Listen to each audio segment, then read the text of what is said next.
Assalamualaikum warahmatullahi wabarakatuh. Hai hai. Kali ini kita bakalan bahas mengenai amalan di bulan Ramadan. Apa aja sih amalan itu? Nah, kita bisa menyebutnya dengan sebutan amalan putar alis. Nah, penasaran kan? Stay tune terus ya. Bismillahirrahmanirrahim. Alhamdulillahirrahmanirrahim. Wassalatu wassalamu ala asyrafil anbiya wal mursalin Sayyidina wa maulana Muhammadin wa ala alihi wa sahbihi ajmain amma ba'du. Dalam 7 menit ke depan, saya Rahmatul Zahro akan menyampaikan kajian tentang amalan di bulan Ramadan yang bersumber dari buku Risalah Ramadan karya Marwan bin Musa. Di bulan Ramadan ada beberapa amalan yang disyariatkan. Biar lebih mudahnya, kita sebut amalan putar alis. Puasa. Dalam hadis qudsi, Allah berfirman, semua amal anak Adam untuknya selain puasa. Puasa itu untukku, dan akulah yang akan membalasnya. Hadis riwayat Bukhari. Hadis ini menunjukkan keutamaan puasa dibanding amalan-amalan yang lainnya, dan besarnya pahala yang akan Allah berikan kepada orang yang berpuasa, karena Allah lah yang akan membalasnya. Nah, puasa di bulan Ramadan ini wajib dilaksanakan, dan bagi muslimah yang meninggalkan puasa wajib pula untuk mengqodoknya. Tarawih. Salat tarawih.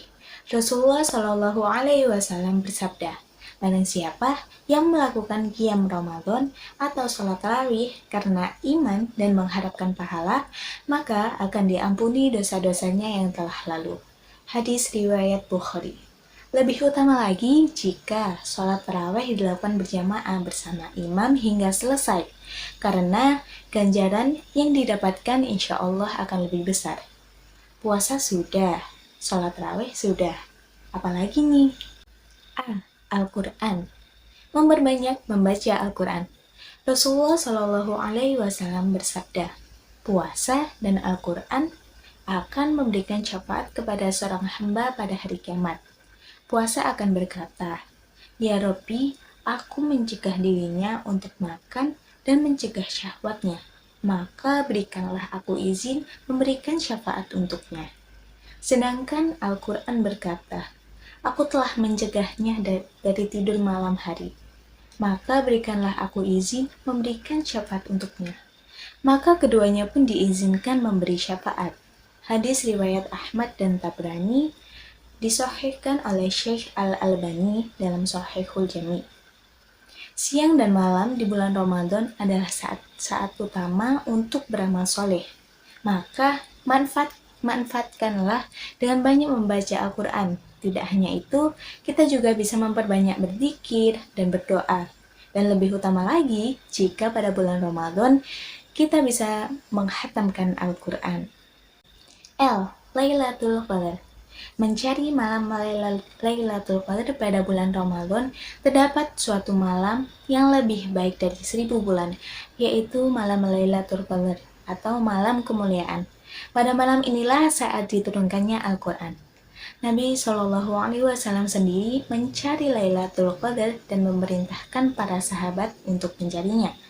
Lailatul Qadar terjadi pada malam tertentu dalam setiap tahunnya, namun berubah-ubah. Pada tahun ini mungkin malam ke-27, pada tahun depan mungkin malam ke-29.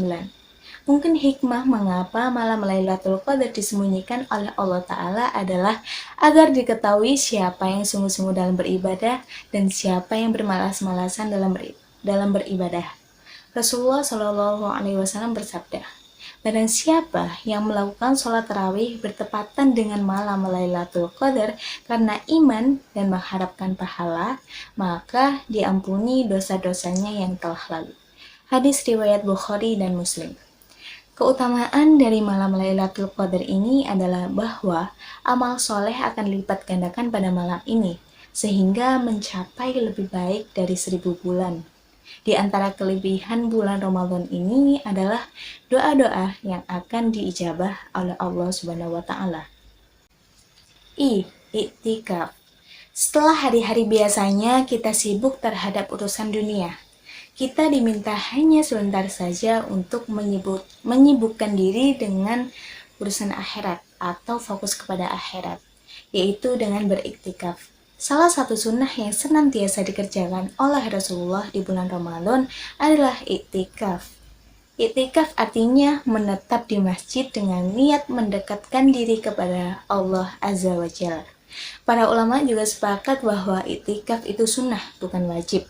Kecuali jika seseorang mewajibkan bagi dirinya bernadar untuk melaksanakan iktikaf. Iktikaf lebih utama dilakukan di 10 terakhir bulan Ramadan sebagaimana yang telah dilakukan Rasulullah Shallallahu alaihi wasallam.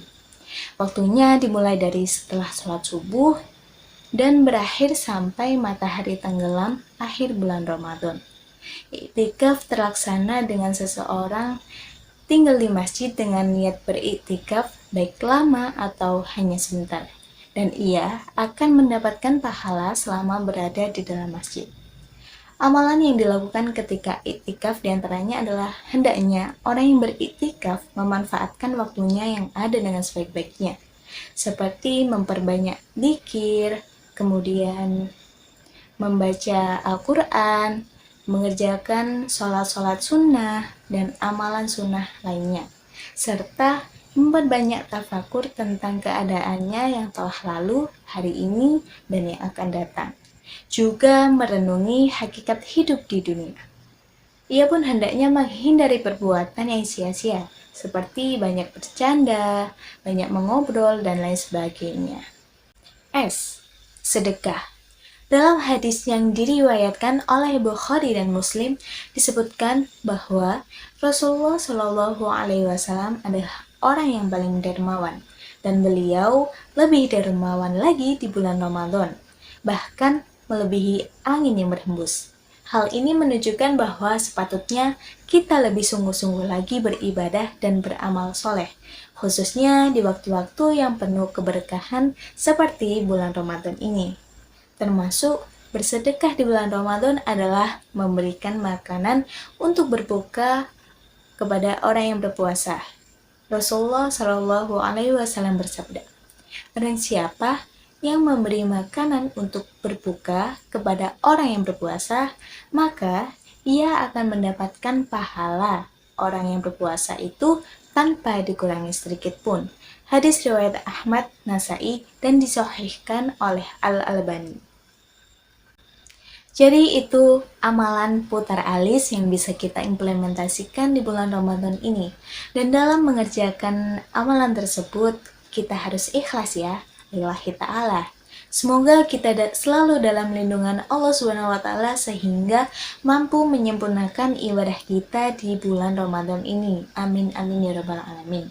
Itu saja yang dapat saya sampaikan. Semoga dapat bermanfaat bagi kita semua. Wassalamualaikum warahmatullahi wabarakatuh. Bye-bye.